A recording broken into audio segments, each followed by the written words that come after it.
Eto'o Fils aime quand on parle de lui. Si vous voulez qu'Eto'o Fils entre en dépression, faites un mois sans le publier, sans parler de lui. Il va reprendre 20 kilos. Il y a des gens qui aiment la lumière. Vous savez, il y a des traumatismes. Je sais pas si c'est des traumas ou je sais pas. Quelqu'un qui a vécu toute sa vie sous les... Eto'o Fils est star depuis 1998. Eto'o Fils joue la première Coupe du Monde en 1998. Ça fait combien d'années? 98, 2000. Ça fait 28 ans qu'Eto'o Fils voit son nom à la une. Il ne pouvait pas accepter la transition qui devait s'opérer, qu'il rentre un peu dans l'anonymat. Donc, même si vous ne voulez pas parler d'Eto'o, tous les jours qu'il dort, il est devenu influenceur. Il réfléchit sur les trucs qu'il peut faire. Là où il peut avoir la lumière sur lui, la caméra sur lui, il court. Il faut qu'il ravisse la lumière de cet endroit-là, que ça vienne sur lui. C'est un tour. C'est-à-dire que personne ne se souvient, personne parmi vous ne peut donner 5 noms de joueuses de l'équipe nationale qui vient de gagner la Coupe d'Afrique. Aucune image n'a retenu votre attention que celle de Samuel Eto'o qui court avec le téléphone parce qu'il parle avec Chantal Biya. Personne n'a retenu une autre. C'est-à-dire que la coupe, on est en train de remettre la coupe. Mais l'image qui va rester, c'est celle de Samuel Eto'o qui reçoit un coup de fil, il commence à se promener avec le téléphone. Oui, il y a des individus comme ça, vous devez faire avec. Voilà sa part de fardeau que Dieu a donné. Supportez-le seulement comme ça. Supportez Eto'o seulement comme il est là. Parce que si vous enlevez les yeux sur lui, si vous arrêtez de parler de lui, il ne peut pas vivre pendant un mois. Il a besoin de ça. Il a besoin de ça. On ne savait pas au Cameroun que gagner une Coupe d'Afrique était l'occasion pour les supporters. Déjà que le président de l'Africa Foot qui a fait quand même qui a fait en sorte que le Cameroun remporte au moins 2 CAN, Iya Mohamed. Je ne sais même pas. Il ne s'approchait même. C'est-à-dire, si on a pu connaître les Eto'o, c'est-à-dire à une époque où les joueurs étaient des véritables stars, c'est parce qu'il y avait un président qui était extrêmement effacé. Il a permis c'est-à-dire cette naissance des stars dans le monde du football camerounais. Mais tant que ce monsieur qui aime la lumière est là, gagner toutes les coupes, personne ne retiendra jamais le nom de 5 joueurs de l'équipe nationale.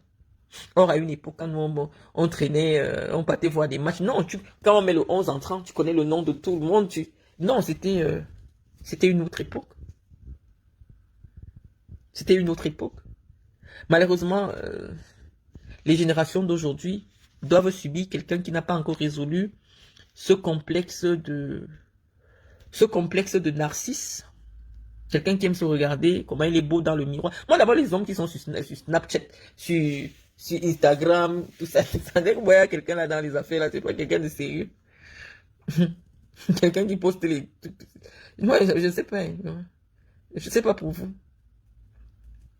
Je sais pas pour vous. Quand je vois déjà un responsable qui a Facebook, qui a Snapchat, il n'y a rien d'important là-dedans. Quelqu'un qui dit cette image était... Oui, je sais que vous êtes églisienne. Vous ne pouvez pas avoir été églisienne plus que moi. Moi-même, j'étais églisienne. J'étais églisienne. Mais moi, je connais le personnage de près, c'est différent. Et je comprends toute la douleur que je vous fais de ne pas vous soutenir dans l'amour que vous avez pour Samuel Eto'o. Mais Samuel Eto'o m'a fait du mal parce que il a autorisé, il a fait beaucoup de choses qui m'ont blessé. Donc, je peux pas... j'ai pardonné, mais... je peux pas avoir le verbe tant dans ce qui le concerne. Je comprends, c'est de loin, vraiment de loin, Samuel Eto'o, c'est quelqu'un qui est très aimable, très admirable, parce que il a un sourire automatique, il sait rapidement mettre les gens à l'aise, et puis il a des capacités de politicien, hein, il sait rapidement se moudre, et c'est ça que j'appelle, il a une certaine intelligence sociale. Il n'est peut-être pas allé à l'école, mais il a une intelligence sociale qui a permis il sait emballer les gens vers lui, il sait se faire aimer par les gens. Donc ça, c'est un don que Dieu lui a donné, et ça... Il y a des gens qui sont brillants, qui ont du talent, qui ont de l'argent, qui ont beaucoup d'intelligence, mais ils ne savent pas susciter l'amour auprès des gens. Et Dieu a donné à Samuel Eto'o ce don-là. Eto'o, c'est quelqu'un qui sait se faire aimer par les gens. Et il a cette intelligence sociale. En 2 minutes, il a déjà repéré la faille par laquelle il peut passer pour faire de vous son allié. C'est-à-dire que s'il veut séduire des vendeuses de maïs, en 2 temps de mouvement, il est capable de rendre ces vendeuses de maïs accro à lui. C'est un don. C'est un don que Dieu lui a donné. Donc c'est quelqu'un qui sait ce qu'il faut faire, à quel moment il faut faire pour se faire aimer. Et malheureusement, cet amour, parce que c'est quelqu'un qui est dans la recherche constante d'amour. Et il a beaucoup dépensé beaucoup d'argent pour se faire aimer des gens. Ça aussi, ça peut trahir une certaine blessure de l'enfance. Je ne vais pas faire de la psychologie à 2 balles, mais il est dans le besoin constant, dans une quête permanente d'amour des gens. Mais des gens qui sont aussi comme ça ont une psychologie noire. Généralement, c'est des gens qui font beaucoup de mal en privé, c'est-à-dire des pervers narcissiques, et qui torturent sa femme en privé ou qui torturent ses enfants en privé, qui leur privent d'amour, qui est vraiment désagréable, et quand il arrive dehors, il met son sourire commercial.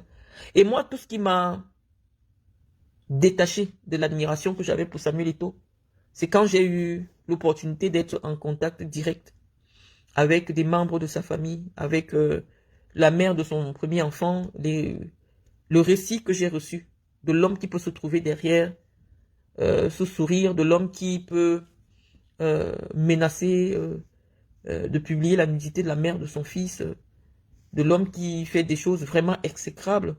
Oui, malheureusement, l'admiration qu'on peut avoir pour quelqu'un lorsqu'on découvre sa face cachée, ça peut être altéré. Puis, de savoir aussi qu'il est capable de financer des gens pour qu'on vous fasse du mal.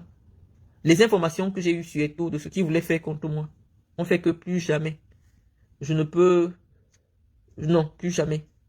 Parce qu'à un moment donné, Eto'o était capable de payer des gens pour me faire assassiner. Parce qu'il a la folie des grandeurs. Il pense que dès lors que tu as un passeport camerounais, le fait pour lui d'avoir joué au ballon au Cameroun, il a fait la chose la plus essentielle pour les Camerounais. Il a donné le souffle de vie aux Camerounais. Les Camerounais lui doivent c'est-à-dire le souffle de vie. Mais comme il n'est pas beaucoup cultivé, il ne sait pas que le football, ce n'est qu'un divertissement. Il y a des gens même qui ne sont pas au courant de lui dans le monde. Il y a des gens au Cameroun qui s'en foutent même de qui est Samuel Eto'o. Pour lui, comme il a gagné. Là, on vous a souvent dit, dernièrement, c'est Benoît Assoy-Koto qui vous a lancé une anecdote, c'est-à-dire que il est capable, malgré le fait que tout le monde considère qu'il soit un milliardaire, le plus riche des jeunes de moins de 50 ans au Cameroun, il est capable de venir prendre un prêt de 600 000 chez vous. Vous vous dites que non, c'est quand même le milliardaire. Peut-être en 2 minutes, il va me rendre. Il fait 6 mois sans vous rendre votre argent. Et quand vous le fatiguez d'attendre qu'il réagisse par lui-même, vous partez lui demander votre argent. Il vous dit attention, l'épaule que vous touchez là, ou la main que vous touchez là, portez 3 Champions League. Et finalement, il ne vous rend pas votre argent. Des attitudes aussi belliqueuses, ça altère. C'est pour ça qu'on dit que les stars doivent protéger leur vie privée. Quand vous entrez dans l'intimité d'une star, vous pouvez découvrir des choses qui peuvent ne plus vous amener à regarder la star avec le même regard. Parce que c'est pour cela que les stars protègent leur vraie face. Parce que parfois, derrière les paillettes, il y a souvent des réalités très dures, des choses très difficiles, et qui peuvent contribuer à ce que l'admiration que vous avez pour ces personnes que vous adulez puisse diminuer. Ça n'a rien de personnel. C'est qu'à un moment donné, la tension. Je vous avais montré des messages que je recevais. Je n'avais jamais insulté Eto'o, que je recevais des proches d'Eto'o.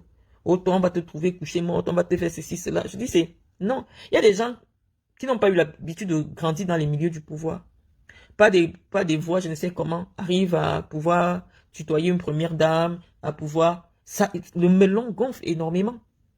Hein? Donc, ils pensent que le pouvoir de Paul Biya, si le pouvoir de Paul Biya a 99%, il détient peut-être 1% du pouvoir de Paul Biya. L'enfant là se sent gonflé. Le fait qu'il ait le numéro personnel de la première dame, qu'il puisse parler en intimité avec la première dame, dans sa tête, il sait qu'après Paul Biya au Cameroun, c'est lui. Le pouvoir, un tel pouvoir ne se remet pas à un esprit qui n'est pas ordonné. L'esprit de Samuel Eto'o n'est pas ordonné. Tout ce qui lui arrive au Cameroun, c'est parce que les gens ont peur de frustrer Chantal Biya. C'est pour ça qu'on essaye de l'accepter tel qu'il est. Il fait des choses incongrues. Il envoie une lettre à les combis. Est-ce que ça a un sens? Vous avez voyagé ensemble. Le patron de la délégation, en temps normal, lorsque le Cameroun était encore un pays sérieux, quand nous on accompagnait les lions indomptables partout, le chef de la délégation aux compétitions de la Coupe d'Afrique des Nations, c'était le ministre. Il s'est arrangé comme il est l'ami intime de Chantal Biya. Ça ne se passe plus comme ça. Donc maintenant, comme pas des voix détournées, en temps normal, le patron de la délégation était le ministre des Sports et c'est lui qui ramenait la coupe pour présenter. On ne savait même pas souvent qui est le président de la fédération. Il y avait un rituel républicain autour du retour de la Coupe d'Afrique. Parce que celui qui est responsable politiquement des sports, c'est le ministre des Sports. Parce que c'est lui la tutelle, c'est lui qui est responsable devant Paul Biya. Donc, et comme c'est lui qui est responsable devant Paul Biya, quand le Cameroun, en tant que pays, se déplace, c'est le représentant de Paul Biya, qui est le ministre, qui conduit la délégation. Bon, comme il a fini d'enlever ses prérogatives à la cuisine, au ministre des Sports, il vient maintenant vous dire publiquement que, pas des voix détournées, que vous voyez, moi, les combis là, non. Comme il était là, il est venu en tant que simple spectateur. C'est moi qui dirigeais la délégation, et maintenant, je vais aller officiellement lui présenter la coupe. C'est pour cela que moi, les combis a mis le mot congruence. Congruence veut dire que quelque chose, la cohérence, c'est-à-dire, comment vous expliquer ça? C'est-à-dire, il y a des choses qui se passent sous vos yeux, c'est de fou. Et puis, les combis ne peuvent rien faire. On sait que c'est la cuisine maintenant qui gère le Cameroun. Vous ne pouvez rien faire, c'est les Bourganjanga. Bon, on peut voir et tout qui se permet d'écrire au ministre que je viens de te présenter la coupe. De manière très intelligente, d'autres lui fait comprendre qu'en principe, c'est pas parce que tu as réussi à m'écarter, mais sur le plan du droit, c'est moi qui ramène la coupe au chef de l'État. C'est moi qui ramène la coupe. Parce que le président m'a envoyé en mission pour aller accompagner le Cameroun et je dois venir rendre compte d'abord au président. Donc je suis censé être le président de la délégation. Et la personne à qui le président envoie en mission, accompagner quelque chose qui concerne le Cameroun. Voilà. Donc vous aimez qu'on vous explique toutes les parties. Ne riez pas seulement. Vous savez que dès que vous commencez seulement à tout rire, moi je décroche. On va maintenant seulement se mettre à rire. Lorsqu'il y a un vrai problème, je vous explique pourquoi il y a ce problème, pourquoi ça se présente comme ça. Et maintenant, vous avez tous les détails, vous riez seulement. On dit que ce n'est pas bon. C'est vous qui avez gonflé le melon de cet enfant qui est en train de... Les gens ont dit qu'il laisse. Moi, les combien à quoi à perdre? Moi, les combien à l'âge de la retraite? Il a quoi à perdre? Comme tout le monde se tient, tout le monde a accepté le statu quo. Les gens, ils s'en foutent. Que le Cameroun soit devenu le pays le plus ridicule du monde. Avec des correspondances. Il n'y a plus le secret de la correspondance... On écrit à un ministre, c'est sur les réseaux sociaux. Le ministre répond, c'est sur les réseaux sociaux. On n'a jamais vu ça. Il n'y a plus le secret de la correspondance. C'est quand même terrible. Balou Michel Penka vient me demander, tu es tribaliste, oui ou non? J'ai dit, je ne veux plus ce type de débat ici. Ça ne nous avance en rien. Marlène, tu occupais quel poste dans l'église de Chiga? J'ai été au niveau du siège rapporteur de la commission marketing de l'Africa Foot. Au temps du président Tombi Aroko. J'ai été présidente de la Ligue régionale du Sud au temps de Iya Mohamed. J'ai été vice-présidente départementale du Djaï Lobo au temps de Iya Mohamed. J'ai passé près de 17 ans à l'Africa Foot. Quand moi j'étais dirigeante à l'Africa Foot, les étos c'était les joueurs. Les joueurs c'était nos shows. Mais nous on était déjà des dirigeantes du football. Mais comme on n'a pas les relations avec Chantal Biya, c'est comme ça alors que notre carrière s'est arrêtée. Parce qu'au Cameroun, quelle que soit la pertinence de ton parcours en temps normal, en étant la première femme de la région du Sud à occuper le poste de président de région, et même la première femme du Cameroun à occuper le poste de présidente de région, très jeune, si le Cameroun veut vraiment accompagner, ou alors du moins, si j'avais des aînés ou des gens qui souhaitaient m'encadrer, c'est que peut-être aujourd'hui je suis à la FIFA. Mais nous, les filles du Sud, on a un problème. Nos frères, à chaque pas, et au moins, tu dois sortir au moins avec 10 personnes, sauf que tous ils ont le sida. Donc, comme tu refuses là, ils commencent à dire, oh, elle est hautaine, hein, elle est très hautaine, vraiment, on commence à te dénigrer parce que toi, tu as peur du sida. Toi, tu as peur de passer dans chaque maison ou dans chaque bureau. On te saute là sur le canapé. Parce que, voilà, parce que en tant que présidente de la région de Paul Biya, est-ce que vous savez ce que ça représente? Je faisais le projet Aspire dans toute la région du Sud, j'envoyais les ballons, j'envoyais tout. Quand vous, aujourd'hui, vous découvrez mon potentiel intellectuel sur les réseaux sociaux, parce qu'avant, je ne m'exprimais pas. Les gens voyaient une jeune femme. Les gens m'ont découvert quand je suis la première femme du Cameroun à avoir été candidate à la présidence d'Africa Foot. Et je crois que jusqu'à présent, je ne sais pas qui d'autre a déjà posé une candidature validée et qui a fait campagne, parce que c'est très difficile de poser sa candidature comme président. Il y a plusieurs étapes pour avoir le droit d'être candidat. Donc c'est très difficile d'être candidat. Et moi, aujourd'hui, au Cameroun, il n'y a pas quelqu'un une autre femme qui a pu le faire. Et donc, en ayant été la vice-présidente départementale du village de Paul Biya, la présidente régionale du village de Paul Biya, oui, peut-être que mes frères n'ont pas la vision de se dire, il faut mettre un accompagnement derrière elle. Parce qu'une femme comme Écosséline a plus de 70 ans. Non, elle ne peut pas. Elle a plus de 70 ans. Je crois qu'elle doit avoir 73 ans ou 74 ans, mais non. En temps normal, avec l'âge que j'ai aujourd'hui, je n'ai que 44 ans. Avec le parcours que j'avais la fédération. C'est que vous n'avez jamais vu les délégations de la CAF. C'est les jeunes filles de mon âge qui ont des postes de coordinatrice, machin. Parce que c'est notre génération. Ça fait 18 ans, on tourne autour du football. J'aurais eu le soutien des élites de chez moi ou alors des élites du football à un moment donné. Oui, c'est que je suis à la FIFA. C'est que je suis à la FIFA. Dans les études commerciales et tout ce que j'ai fait, c'était pour avoir le background, pour pouvoir être dans les instances. Parce que quelqu'un comme Eto'o, c'est une place de perdu. Il va arriver au niveau de la FIFA, on connaît son CV. On ne peut jamais lui donner une commission opérationnelle parce que lorsqu'on commence à donner les commissions, on regarde les parcours intellectuels des uns et des autres. Celui qui est président de la FIFA aujourd'hui, c'est un avocat, un grand avocat suisse. On regarde les parcours. Tu as fait quoi? Parce que dans le football, on parle beaucoup de droit. On fait du droit et c'est du commerce. Donc, si tu veux percer dans les instances mondiales, internationales du football, le président de la CAF, c'est un docteur. Je crois qu'il est docteur en droit, quelque chose comme ça. Parce qu'on parle beaucoup de droit. On parle de législation, on parle de commerce. Donc, moi, quand je rentre dans ce cercle-là, je me dis, je ne veux pas faire carrière judiciaire parce que je suis privatiste à la base, sur le plan du droit. Mais je vis au niveau des études commerciales parce que j'entre dans le football. Je me dis, être magistrat, ça ne m'intéresse pas. J'ai envie de percer dans les instances du football. Donc, je dois faire du commerce. C'est pour cela qu'à ma carrière, à mes études juridiques, j'allie les études commerciales. Parce que moi, j'ambitionnais, je me disais que chaque pays promet les femmes qui sont dans leur fédération. Et vu mon âge, vu mon parcours, j'ai travaillé à la télévision, ça devait compter dans mon CV. Parce que dans les institutions internationales du football, on gère beaucoup les droits télé.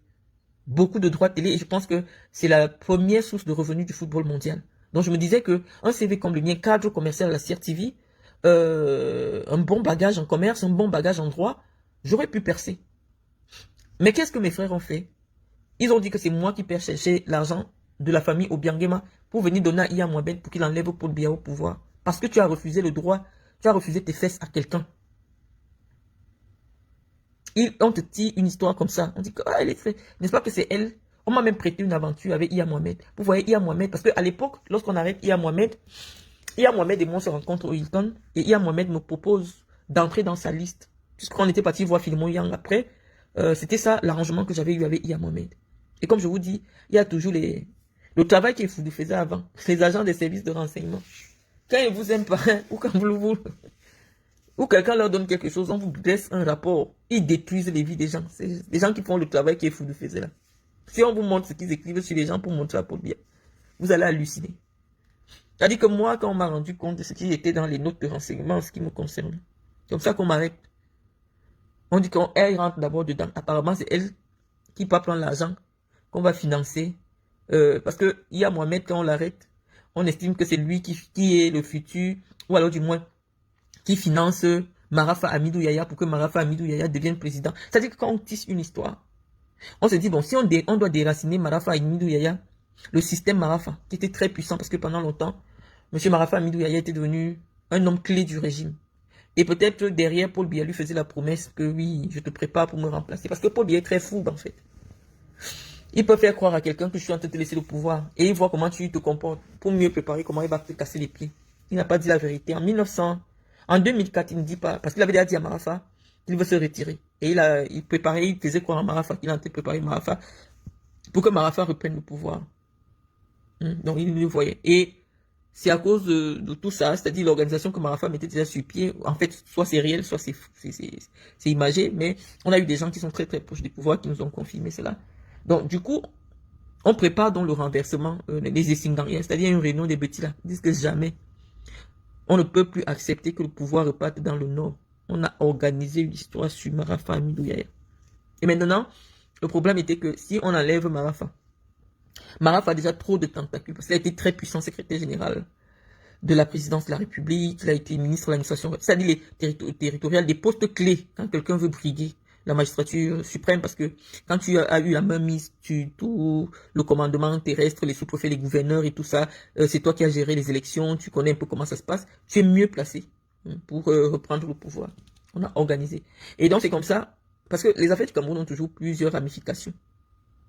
plusieurs ramifications. Nous, on tombe dedans tout, dans la naïveté. Je vous dis qu'à l'époque, quand vous me voyez aujourd'hui, dites-vous que il y a 16 ans, il y a combien d'années, j'étais déjà convié dans les réunions avec Philomon Yang, moi que vous insultez sur les réseaux. C'est-à-dire qu'on me convoque, on dit que Philomon Yang veut nous rencontrer au premier ministère. Et donc moi j'étais dans cet environnement, j'ai pas vécu ma jeunesse en fait. Moi j'ai vécu dans un milieu d'adultes, je faisais des trucs d'adultes, mais moi je n'avais que 29 ans, 30 ans. À l'époque quand vous me voyez dans les grands plateaux, La Reine, Actualité Hebdo, j'avais pas 30 ans à l'époque. C'est pour cela que certaines personnes me donnent 60 ans, parce que ça fait trop longtemps que je suis dans l'espace médiatique camerounais. Et donc, je vous expliquais que lorsqu'on décide de fragiliser Marafa, les gens ont dit que la personne qui donne l'argent à Marafa, c'est Iya Mohamed. Que tous les milliards que la FIFA donne là, parce que l'argent de la FIFA n'est pas contrôlé par l'État, ça arrive directement à la FIFA Foot.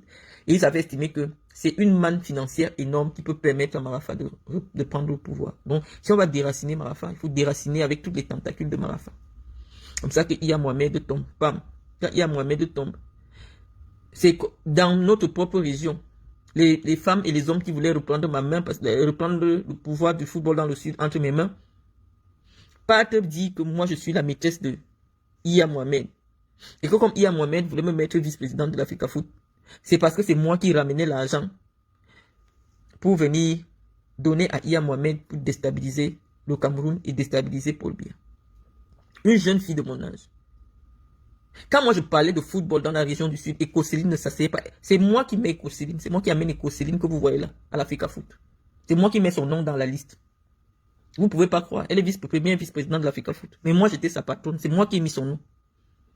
Mais j'étais enfant. J'avais la naïveté de l'enfant.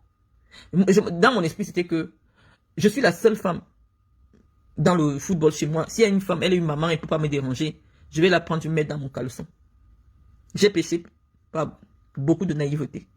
Parce que les écocélines, elles marchent le jour, elles marchent la nuit. Je n'avais pas encore un certain degré de sorcellerie qui me permettait d'anticiper les choses que quelqu'un... Parce que j'étais enfant et j'avais plein d'opportunités entre mes mains. Donc il y a des petits combats que je ne faisais pas. Je disais, bon, le football c'est pour le plaisir, je mets l'argent pour me faire voir et tout, pour faire mon one-man show et tout ça, pour crâner. Mais ma vraie vie c'est en Guinée équatoriale, je m'en fous. Or d'autres personnes, c'était le projet de leur vie. Quand je vois comment Ecoseline a pu percer, mais malheureusement, elle ne peut pas traverser. Ecoseline n'a pas le BPC. Elle ne peut pas arriver à la CAF, elle ne peut pas arriver à la FIFA. Donc, je ne sais pas comment elle a marché, parce que c'est une femme qui dénigre. Je vous dis qu'un ministre gabonais a appelé Ecoseline devant moi. Un ministre gabonais qu'Ecoseline connaît, parce que Ecoseline est partie, et comme Vondayo le connaît aussi. Parce que auprès du ministre là, elle a dit au ministre là qu'elle est la petite soeur directe de Vondayo. Et le ministre est un ami de Vondayo. Et le ministre était un proche à moi aussi.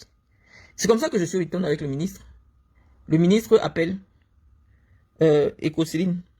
La petite soeur de mon ami, comment tu vas? La grande soeur, non, parce qu'elle est plus âgée que vous d'ailleurs. Et je suis avec une de tes soeurs là du sud, Marlène Mvutu. Elle dit, quelle Marlène? Quelle Marlène? Marlène Mvutu. Tu la connais pas? Oh, je sais pas, je sais pas. Et elle était sur le parleur, j'étais avec le ministre. Elle dit, parce qu'elle me dit qu'elle faisait dans le football. Non, il dit, une Marlène là, elle était dans le football, elle a travaillé à la CIATV. Elle dit, ah, non, elle n'a jamais fait dans le football, hein, et puis, même à la CIATV, elle a juste fait un petit stage là-bas, je vous jure sur tout ce que je de plus fait. Non, elle n'a jamais fait dans le football, hein, elle n'a jamais fait dans le football, et puis, même à la CIATV, elle a fait un stage. C'est moi qui ai mis devant Dieu le nom d'Ecoseline pour l'amener à l'Assemblée Générale de l'Africa Foot. Ecoseline, personne ne la connaissait dans le sud. Elle faisait ses affaires au centre là-bas, au canon. C'est moi qui écris le nom d'Ecoseline. Mais devant moi, c'est-à-dire, je vous montre la mentalité. Je vous montre la mentalité des gens du Djailobo, de la région du sud. Moi, j'étais une enfant. Comme tout s'est écroulé entre mes mains, je n'ai rien compris. Il y avait une main satanique. C'est-à-dire qu'on m'a pris. On dit que c'est moi qui... En réalité, c'est-à-dire ils prennent des choses vraies ou vraisemblables, mais la source avec laquelle on tisse l'histoire, là, vous ne pouvez plus gérer. C'est vrai que lorsque j'ai l'arrangement avec Iya Mohamed, Batama que vous m'avez vu arrêter là, que je vais casser sa gueule là, il est venu à la maison chez moi. Et il m'a rencontré, j'étais avec mes gars du corps, parce qu'à l'époque, je marchais avec des gars du corps. Et donc, mes gars du corps sont témoins. C'est des gendarmes, c'était des gendarmes. Il vient me dire que l'État, parce que l'État était en bras de fer avec l'Africa Foot, l'État a fait geler les comptes de l'Africa Foot. Et tous les délégués qui venaient participer à l'élection étaient désormais à Yaoundé pour attendre l'élection. Et il n'y avait pas d'argent à l'Africa Foot pour payer les hôtels. Je regarde les papas là comme ça, parce que si on vous montre les gens qui œuvrent au développement du football au Cameroun, c'est les gens qui n'ont même pas l'argent pour payer le taxi. Le football, c'est comme les gens qui jouent au djambou. Vous voyez quelqu'un qui a vendu sa maison, il a vendu tout, sa femme a même déjà fui. Parce que tout l'argent, il met dans le football, dans un petit club. Quand ils arrivent à Yaoundé, c'est l'occasion pour eux de rentrer peut-être avec un 100 000 ou un 200 000. Je les vois comme ça. J'ai pitié. C'est comme ça que Batama vient me voir et me dit, Marlène, comme on est déjà ensemble et le président est arrêté, les comptes sont bloqués, fais quelque chose. Je me lève, je m'avais voir Tombi. J'ai dit à Tombi, ok, étant donné qu'on a eu une plateforme d'accord et tout, moi je vais gérer tout ce qui est hôtel, machin et tout, je vais mettre environ tel montant. Effectivement, j'ai donné l'argent. J'ai donné beaucoup d'argent. Mais les gens vont maintenant transformer mon argent que j'ai donné en disant que c'est moi qui finance les gens qui veulent enlever Paul Biya au pouvoir. Les amis, parce que quand on veut vous tuer au Cameroun, dès qu'on colle votre nom avec une histoire de que tu fais partie des gens qui veulent enlever Paul Biya au pouvoir, c'est comme ça que ma vie, mon destin est tombé. Je suis devenu l'escroc national. Je suis devenu la personne que Oliao Manga s'assoit et insulte sur Facebook. Oui, les amis. À cette élection, j'avais dépensé près de 200 millions de francs CFA. En espèces. Parce que moi, je me déplaçais avec les briques d'argent dans le 4x4 en espèces. Et moi, j'investissais pourquoi? Je me disais que par rapport à mes business, parce que moi, je représentais Nike au Cameroun. J'avais mes partenaires au Qatar et tout. Et donc, je me disais par rapport à ma structure intermédiatiste, il y a des contrats que je vais, donc très rapidement, les 200 millions que j'investis, je vais gagner 500 ou 1 milliard sur 12 mois. Donc, j'avais pas peur d'investir. C'est du business. J'ai pas eu peur. Parce que lorsqu'il y a une élection, chacun investit l'argent. Et le président sait que si c'est Marlène qui a donné 200 millions, on va lui donner telle commission. La commission, par exemple, des matchs internationaux. Ça va permettre qu'elle rentre dans ses frais parce qu'il y aura les business qu'elle peut faire tout autour. Donc, c'est du business, en fait. Donc, quand je viens donner l'argent, c'est parce que j'en ai beaucoup. C'est parce que je me dis, c'est un investissement.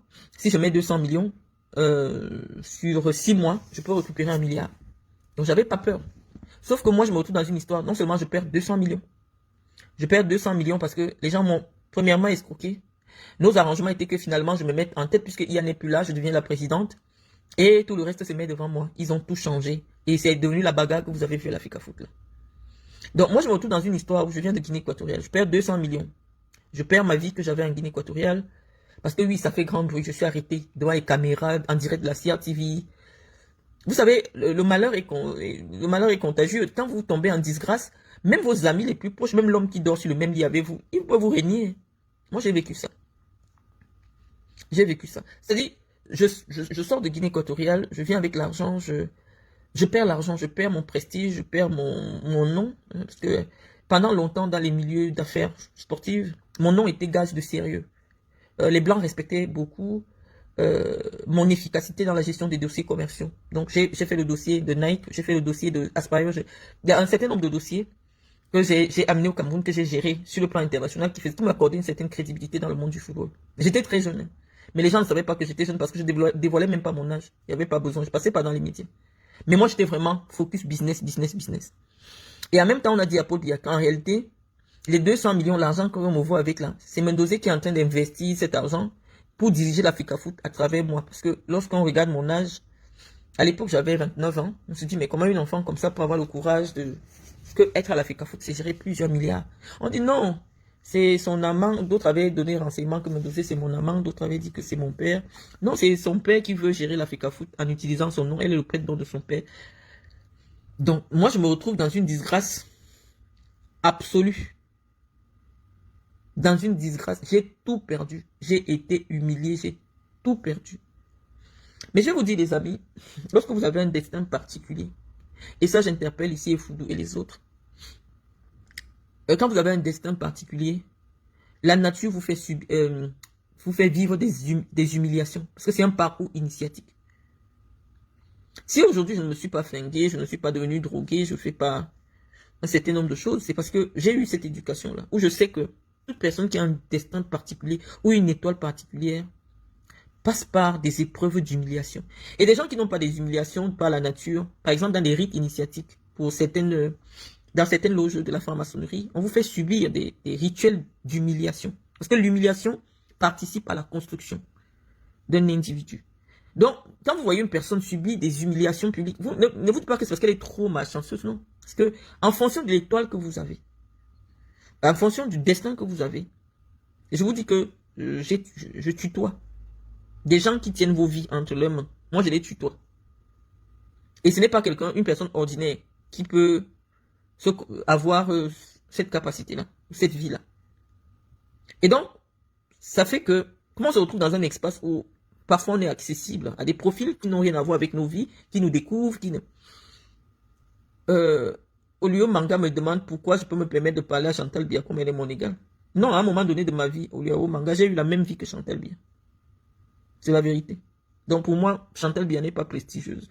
Elle a mon respect en tant que la femme du président de mon pays, mais il n'y a aucun prestige pour moi parce qu'à un moment donné de ma vie, si je peux parler à certaines personnes avec condescendance, ça a été ma vie à une époque. Donc pour moi, je trouve pas... Quand je vais dire quelque chose à quelqu'un qui m'a fait du mal, oui, je le parle de manière naturelle. Sauf que ma vie a fait que j'ai peut-être un ton condescendant, ou du moins je parle avec des gens d'égal à égal. C'est tout. C'est pas du mépris, c'est que, bon, il y a des réflexes qui restent dans la vie. C'est un peu ça la vérité.